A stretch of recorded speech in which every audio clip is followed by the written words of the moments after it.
Hello class fourth student. आज हम chapter number करवाएंगे 9, जिसका नाम है स्वतंत्रता की ओर।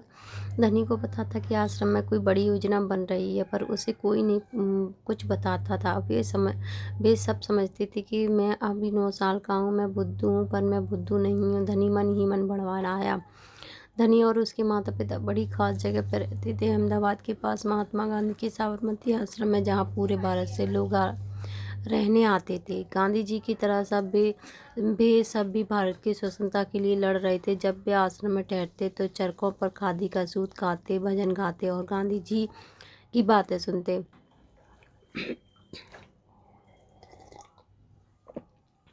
साबरमती में सबको कोई ना कोई काम करना ही होता। खाना पकाना, बर्तन धोना, कपड़े धोना, कुएं से पानी लाना, गाय और बकरियों का दूध धोना, सब्जी काटना धनी का काम था। बिन्नी की देखभाल करना। बिन्नी आश्रम की एक बकरी थी।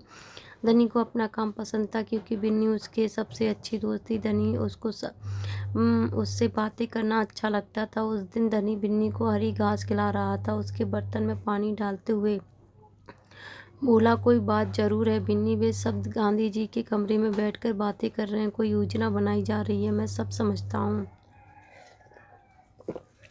बिन्नी ने घास चबाते हुए सिर हिलाया, जैसे ही वह धनी की बात समझ रही हो। धनी को भूख लगी। कूदती फांदती बिन्नी को लेकर वह रसोई की तरफ चला। उसकी माँ चूल्हा फूंक रही थी और कमरे में धुआं भर रहा था। अम्मा, क्या गांधी जी कहीं जा रहे हैं? उसने पूछा खांसते हुए। माँ बोली, वे सब यात्रा पर जा रहे हैं। यात्रा कहाँ जा रहे हैं? धनी ने सवाल किया। समुद्र के पास। अब सवाल पूछना बंद करो और जाओ यहाँ से। धनी अम्मा जरा गुस्से से बोली, पहले मुझे खाना पकाने दो। धनी सब्जियों की क्यारियों की तरफ निकल गया, जहाँ बूढ़ा बिंदु आलू खोद रहा था। बिंदा चाचा धनी जिसके पास बैठा, आप भी यात्रा पर जा रहे हैं क्या? बिंदा ने सिर हिलाकर मना किया। उसके लिए कुछ बोलने से पहले धनी ने उतावले होकर पूछा, कौन जा रहा है? कहाँ जा रहा है? क्या हो रहा है? बिंदा ने खोदना रोक दिया और कहा, तुम्हारे सब सवालों के जवाब दूंगा, पर पहले इस बकरी को बांधो। मेरा सारा पालक चबा रही है। धनी बिन्नी को खींच कर ले गया और पास के नीमों के पेड़ से बांध दिया। फिर बिंदा ने उसे यात्रा के बारे में बताया। गांधी जी और उनके कुछ साथी गुजरात में पैदल चलते हुए दांडी नाम की जगह पर समुद्र के पास पहुंचेंगे। गांव और शहर से होते हुए पूरा महीना चलेंगे। दांडी पहुंचकर भी नमक बनाएंगे। नमक। धानी चौंक कर उठ बैठा। नमक क्यों बनाएंगी? वहाँ तो किसी भी दुकान से खरीदा जा सकता है। हाँ, मुझे मालूम है, बिंदा हंसा, पर महात्मा जी की योजना है कि यह तो मुझे पता है कि वह किसी बात के विरोध में ही यात्रा करते हैं या जुलूस निकालते हैं ना।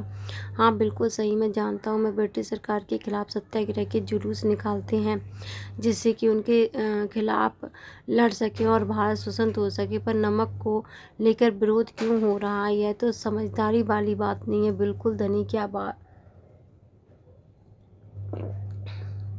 क्या तुम्हें पता है कि हमें नमक पर कर देना पड़ता है? अच्छा। धनी हैरान रह गया। नमक की ज़रूरत तो सबको, इसका मतलब कि हम भारतवासी गरीब से भी गरीब यहाँ कर देता है। बिंदा चाचा ने आगे समझाया, लेकिन यह तो सरासर अन्याय है। धनी की आंखों में गुस्सा था। हाँ, अन्याय इतना ही नहीं, भारतीयों को नमक बनाने की मनाही है। महात्मा जी ने ब्रिटिश सरकार को कर हटाने को कहा, पर उन्होंने यह बात ठुकरा दी। इसलिए उन्होंने निश्चय किया कि वे दांडी चलकर जाएंगे और समुद्र के पानी से नमक बनाएंगे। 1 महीने तक पैदल चलेंगे। धनी सोचकर परेशान हो गए, गांधी जी तो थक जाएंगे।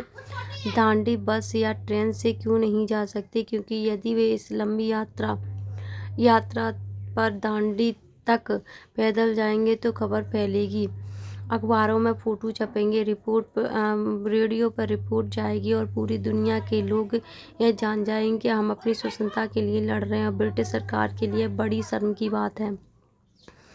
गांधी जी का बड़े ही अक्लमंद है ना?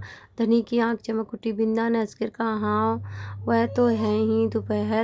दोपहर को जब आश्रम में थोड़ी शांति छाई, धनी अपने पिता को ढूंढने निकल गया। वह एक पेड़ के नीचे बैठकर चरखा काट रहे थे। पिताजी, क्या आप और अम्मा दांडी यात्रा पर जा रहे हैं? धनी ने सीधे काम की बात पूछी। मैं जा रहा हूँ, तुम और अम्मा यहीं रहोगे? मैं भी आपके साथ चल रहा हूँ। बेकार की बातें मत करो धनी, तुम इतना लम्बा नहीं चल पाओगे। आश्रम के नौजवान ही जा रहे हैं। धनी ने हट पकड़ ली। मैं 9 साल का हूँ और आपसे तेज दौड़ सकता हूँ। धनी के पिता ने चरखा रोक कर बड़े धीरे से समझाया, सिर्फ वे लोग जाएंगे जिन्हें महात्मा जी ने खुद चुना है। ठीक है, मैं उन्हीं से बात करूँगा, ये वह जरूर हाँ कहेंगे। धनी खड़े होकर बोला और वहाँ से चल दिया। गांधी जी बड़े व्यस्त रहते थे, उन्हें अकेले पकड़ पाना आसान नहीं था, पर धनी को वह समय मालूम था जब उन्हें बात सुनने का समय होगा। रोज सुबह वह आश्रम में पैदल घूमते। अगले दिन जैसे ही सूरज निकला, धनी बिस्तर छोड़कर गांधी जी को ढूंढने निकला। वे गौशाला में गाय को देख रहे थे कि वहाँ सब्जी के बगीचे में मटर बंद गोभी देखते हुए बिंदा से बात करने लगे और धनी और बिन्नी लगातार उसके पीछे पीछे चल रहे थे। अंत में गांधी जी अपनी झोपड़ी की ओर चले गए। बरामदे में चरखे के पास बैठकर उन्होंने धनी को पुकारा, यहाँ आओ बेटा। धनी दौड़कर उनके पास पहुंचा। बिन्नी भी साथ में कूदती हुई आई। तुम्हारा क्या नाम है बेटा? धनी पापू। और तुम्हारी बकरी? जी हाँ, यह मेरी दोस्त है बिन्नी, जिसका दूध आप रोज सुबह पीते हैं। धनी गर्व से मुस्कुराया, मैं इसकी देखभाल करता हूँ। बहुत अच्छा, गांधी जी ने हाथ हिलाकर कहा। अब यह बताओ धनी कि तुम और बिन्नी सुबह मेरे पीछे क्यों घूम रहे हो? मैं आपसे कुछ पूछना चाहता था। धनी थोड़ा घबराया। क्या मैं आपके साथ दाढ़ी चल सकता? हिम्मत करके उसने कह डाला। गांधी जी मुस्कुराए, तुम अभी छोटे बच्चे हो, दांडी तो बहुत दूर है। सिर्फ तुम्हारे पिता जैसे नौजवान ही हमारे साथ जा पाएंगे, पर आप तो नौजवान नहीं हैं। धनी बोला, आप नहीं थक पाएंगे? मैं बहुत अच्छे से चलता हूँ। गांधी जी ने कहा, मैं भी बहुत अच्छे से चलता हूँ। धनी भी अड़ गया। हाँ ठीक है, कुछ सोचकर गांधी जी बोले, मगर एक समस्या है, अगर तुम मेरे साथ जाओगे तो बिन्नी को कौन देखेगा? इतना चलने के बाद मैं तो कमजोर हो जाऊंगा, इसलिए जब मैं वापस आऊंगा तो मुझे खूब सारा दूध पीना पड़ेगा, जिससे कि मेरी ताकत लौट आए। यह बात तो ठीक है, बिन्नी तभी खाती है जब मैं खिलाता हूँ। धनी ने प्यार से बिन्नी का सिर हिलाया। और सिर्फ मैं जानता हूँ कि इसे क्या पसंद है। बिल्कुल सही, तो क्या तुम आश्रम में रहकर मेरे लिए बिन्नी की देखभाल करोगे? गांधी जी प्यार से बोले, जी हाँ करूँगा। धनी बोला, बिन्नी और मैं आपका इंतजार करेंगे। सुभद्रा सेन गुप्ता, अनुवादित मनीष चौधरी ने इसे लिखा हुआ है।